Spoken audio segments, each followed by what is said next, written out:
Hi, a very warm welcome to Dust Shelf Collectibles, here today in Bristol at the Bristol Aerospace Museum.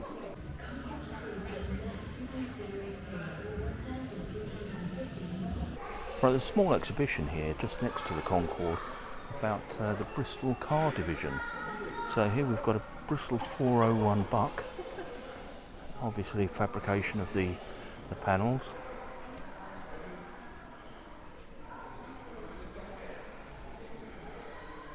The concept for the Bristol Fighter and the wind tunnel model at the top there.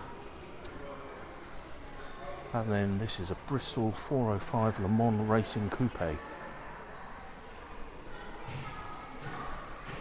Quite a strange looking car though. A very, very long bonnet and this very narrow sort of canopy. And then coming to sort of a swept end, but with this sort of aerofoil on the back. Yeah, what a strange shape. Right, just outside the Concorde hangar is they've got a car show on today in the museum. These are Bristols.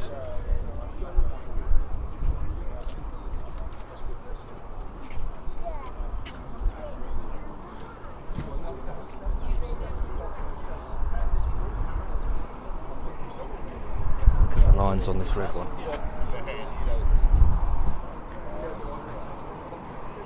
With the coupe back here.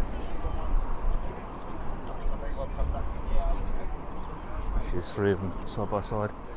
Obviously, very slightly different. This one in the middle, and there's another one with the coupe back here. Let's walk around the front of them. Look at the dash. That's fantastic. I've just noticed the radio underneath.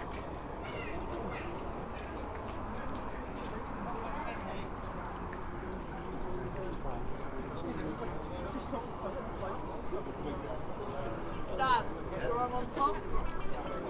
Hang on. You see the single light in the middle.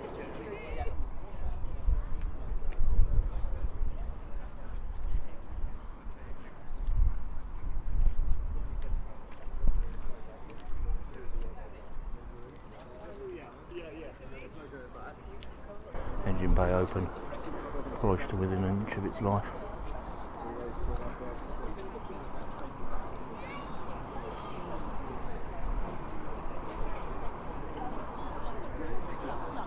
MG, an Aston.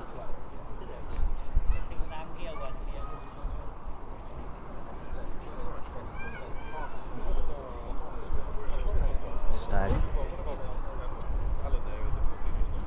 Another Jag there. Let's have a look in the you have dash patrol. Yeah, top those up with the stunning. Most people tell you don't. Very, very old Cortina here. This is a Mark II Ford Cortina. That's sort of like A very early Vauxhall.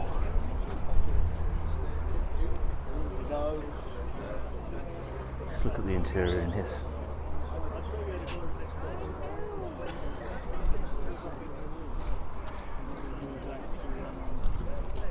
Orangey.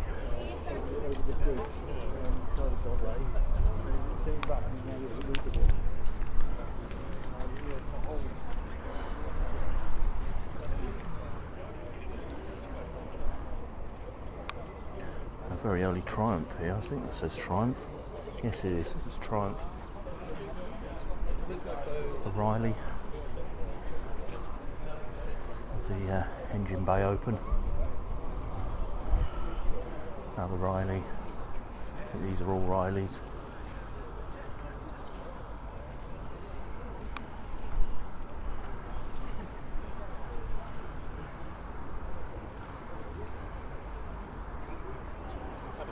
A raft of minis.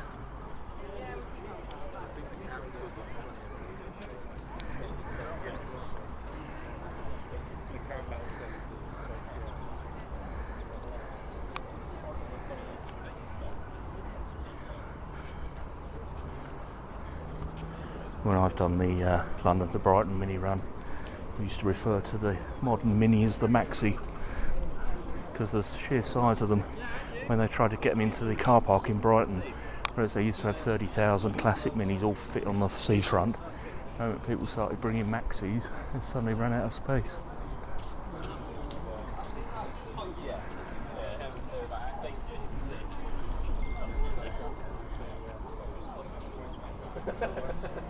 Just looking at the track on the back here.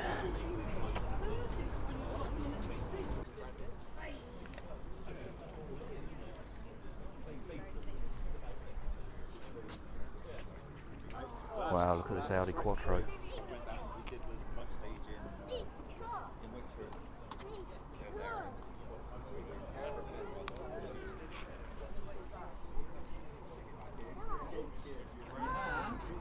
Got the back off, so we can see the cooling pack,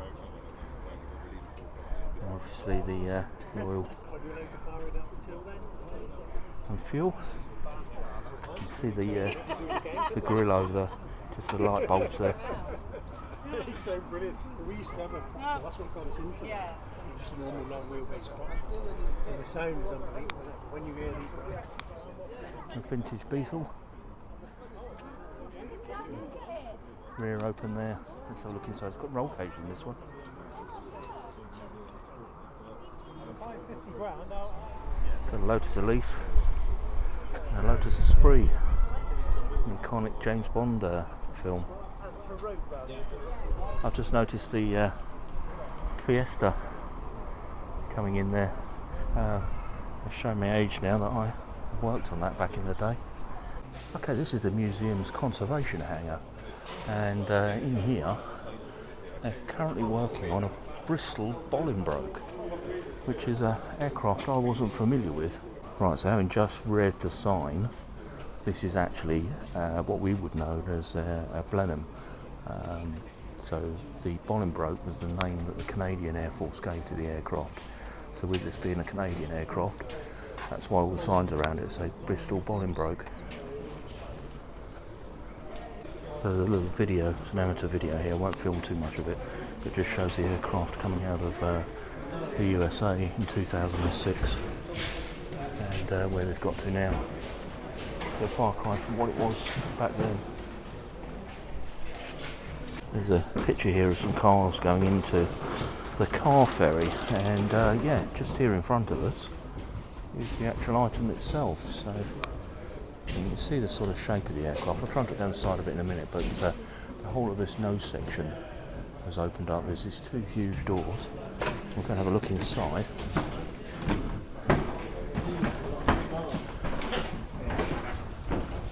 Seats on the side. Just into the tail section there. Not really much to see in here, but it's just an open deck that they've got it open and we can walk in here today. Let's go down the side and see the profile of the aircraft. Well, coming around to the side of it, I didn't realise what a beast of an aircraft this is. You can see the cockpit right at the top there, and obviously the, let's call them the front doors or the bow doors, should we call them? I don't know. At the front they're open, and yeah, the fuselage runs all the way down here. Obviously under restoration here in the restoration hangar.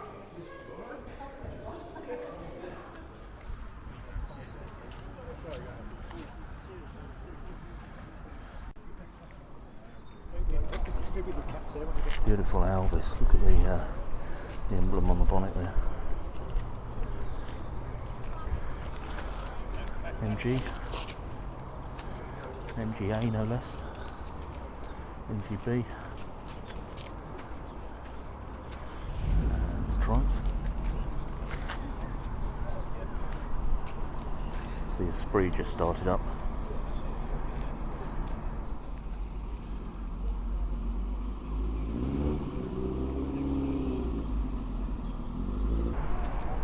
Triumph.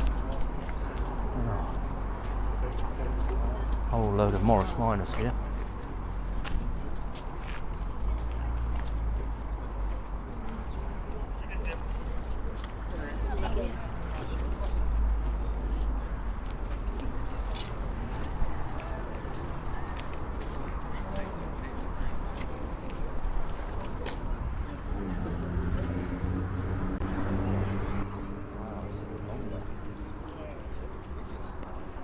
thought it would be an MG, but no, it's a Honda. Fantastic. How wonderful is that bus? What a look. Museum's in chronological order. So this is 1903 to 1910, and it talks here about obviously the Wright brothers making the first flight in 1903, and then a Bristolian Bridgeman, Sir George White, see the potential of aviation and tried to follow in their footsteps. But originally he started off as a coach builder. So this is one of the original trams. And you see here Bristol tramway carriage. This particular one is George F. Milnes. Now what's unique about this artefact is this was found in a garden, and this side of the carriage has been completely restored. And if we just come round to the front, round to the other side, this side is as its sort of conserved condition. So the reason for the exhibit is basically showing the difference between conservation and restoration. So half of this has been conserved, the other half has been restored. There's a lot of information here about manufacturing of the early types of aircraft. You see a number of tools in here that will be used for the fabrication of the early aircraft. There is a cabinet here, but my camera is reacting with the light in here. But again, more tools. I won't focus on that too long because it's, as I say, it's out of phase with the camera. Moving on, this is the next part, which is 1914 to 1918. Right, and this here is the Bristol fighter. Double cockpit, obviously got a gunner sitting rearward and a pilot sitting forward.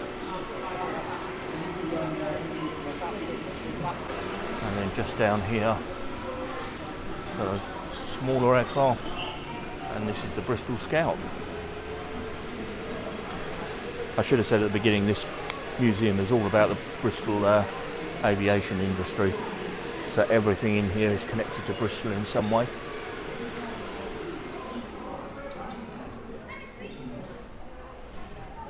Just come around the back and get a closer view of these aircraft. You can see the gun sitting on the top of the wing there with its pull cord to actuate. And then, as I say, this one, two-seater, so you'd have a rear spotter who would operate the rear gun. You see the frame up here, and again this alludes back to the woodworking tools from earlier. And this is a 1920s Bristol lorry built by the Bristol Tramways and Carriage Company, and sitting atop it, the little aircraft there, is known as a Bristol Babe, and this is a replica. I'm just going to show the sign there, so it does say B-A-B-E, so I've pronounced it as Babe, but please correct me if I'm wrong. As I say, a replica, but it's quite a small aircraft. I'll come around the side here. Yeah. The Bristol Jupiter engine, and it says there this was displayed front and centre at the Paris Air Show in 1930 to promote Bristol engines internationally. Nice little thing here for the teaching the kids about flying aircraft, teaching about elevators, ailerons and rudders. So with the elevators, push the lever forward, this lever here, you can see that the tail of the plane lifts up, pull it back, and you see the elevators moving on the rear tail fin. Again, same with the ailerons, tip to side, and the rudder, obviously to rotate the aircraft. Not so clear. There we go. And the other way.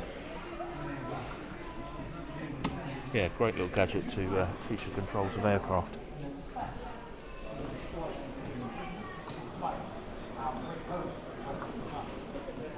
Moving further on, another engine here. This is the Hercules engine, Bristol Hercules Mark 100 engine. It's quite a size. And we're now into the Second World War, obviously 39 to 45. We've got the Bristol Bombay troop carrier. A few artefacts here from the Second World War. So we've got the binoculars here, used by the Home Guard Battalion in Bristol. Number 2 at the back top there is the dagger, This was recovered from a fish pond after a Messerschmitt was shot down. Obviously the ARP band for the Air Raid Patrol Warden and the patrolman's hat and some firefighting equipment.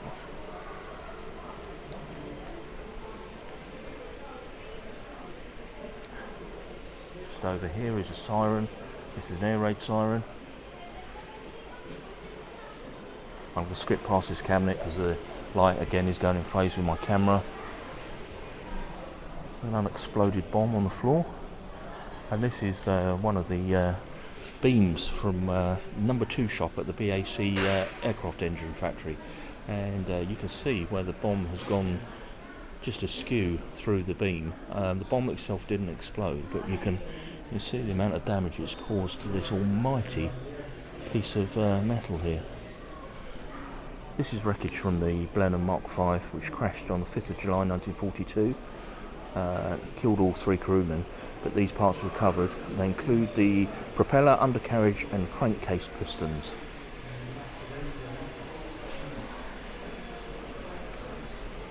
Pegasus Mark II engine.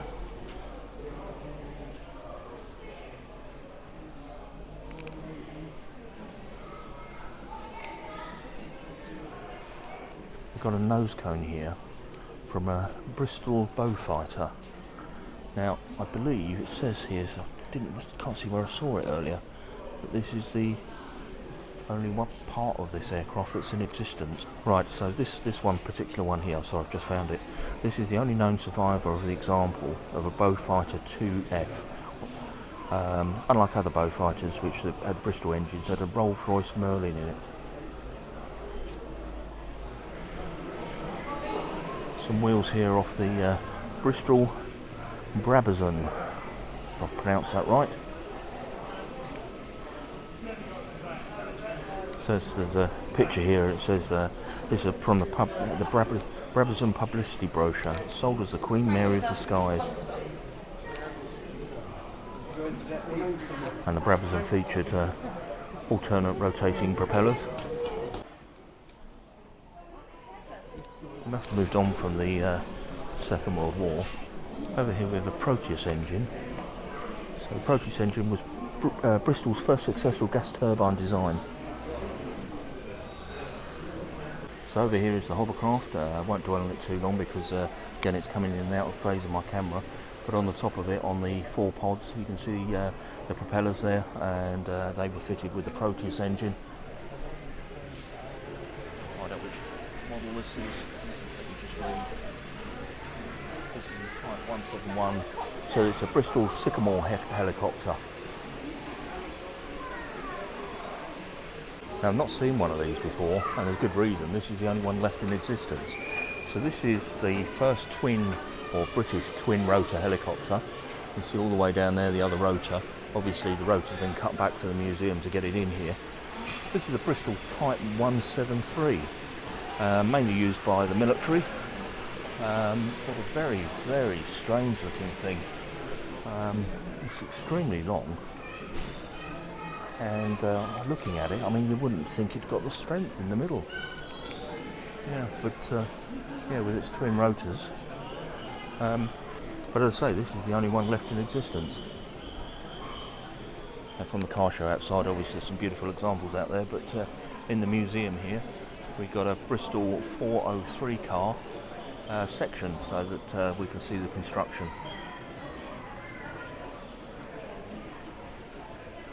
See the way, it's quite interesting. The sort of subframe here is very, very aircraft-esque, isn't it?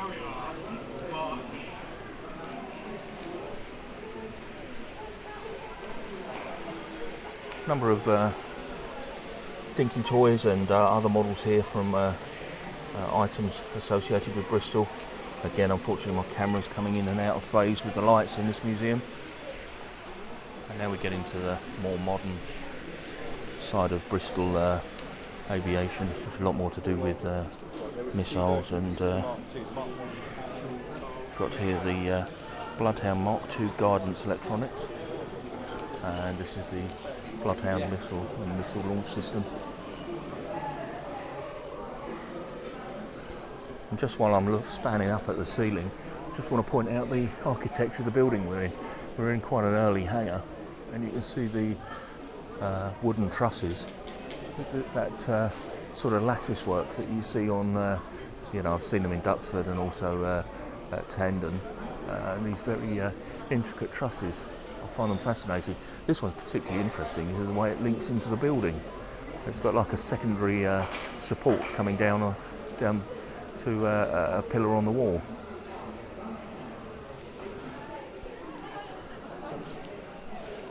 Good old Harrier jump jet.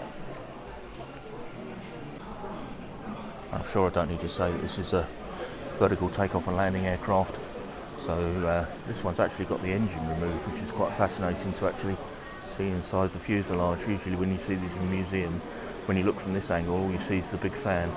But yeah, the engine's mounted on the side here, and we can see the two nozzles on this side, 2 on the other side, so the 4 nozzles that rotate to vector the thrust.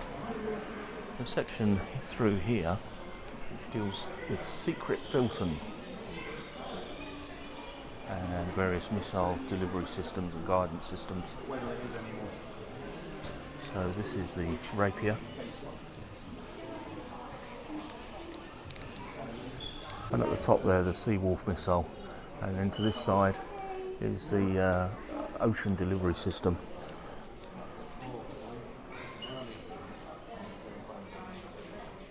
And this big one at the bottom here is the Sea Dart.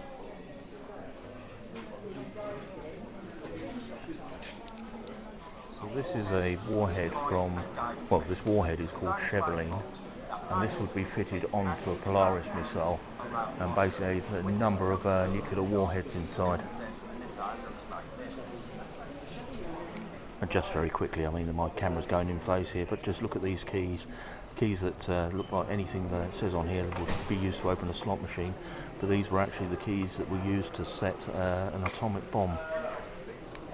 So there's a little exhibit here talking about how the Bristol Aero engine merged with Armstrong Siddeley, and this one here, this is again another Olympus, and this is the Olympus 593, and a cutaway example here showing all the different fan blades that are inside, obviously compressing the air and the thrust. More wind tunnel models here. And Bristol also synonymous with the space industry. We've got here the Intelsat 4, the Ariel Mark 4. These are obviously models of them. And then down here, the GEOS.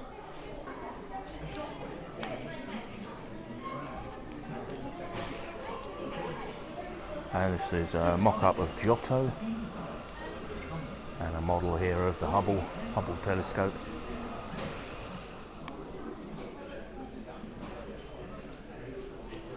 Right, I find this quite fascinating. This is a submersible that's sent down to the continental shelf. This is concept number 1, made by BAE. There's 2 of these built, and one of them's here in the museum. And of course the Airbus is one of the main industries in the Bristol area now. You can see a section through the plane here with the seats up there, and then your luggage hold underneath.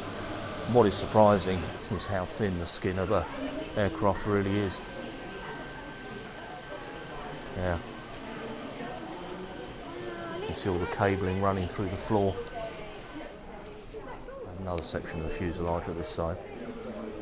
I've just lost the battery in my other phone, so I've had to revert to my mobile, so hopefully this footage is okay. So these 2 cross sections here of the aircraft that you can see, these are from a BAE 146, and the date line that we've got here is 1980 to 2012.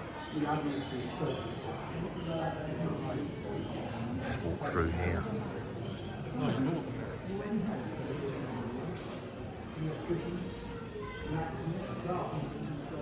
Right, we've got a flight simulator here for training, I guess for training purposes.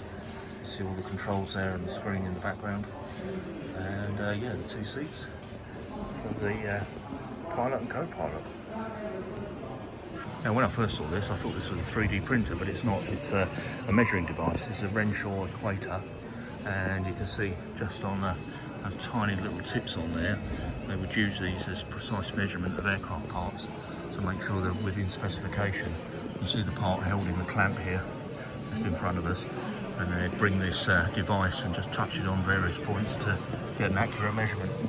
And just gently rotating itself around in the corner here is a fan set from a Trent 1000 Rolls-Royce engine.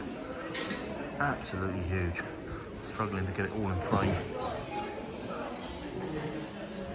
There's a wing section here from an Airbus 320, and this exhibit is talking about smart wings, which is something I think we all take for granted, but when you're sitting on the aircraft and you hear that sort of whirring sound, you can see it happening here. The wing actually changes shape, much the same as a bird's wing would do in flight, to great drag or lift, or the other things that are needed at that particular time. You can see the rotary components in the wing there, just pulling the flaps back on themselves.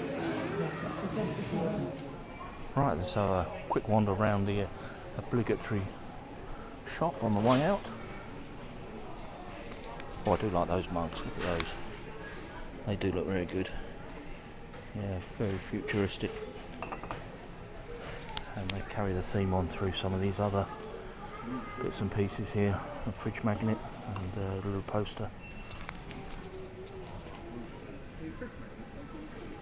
Book there on Supersonic, the design and lifestyle of Concorde. Can't see a price on any of these things.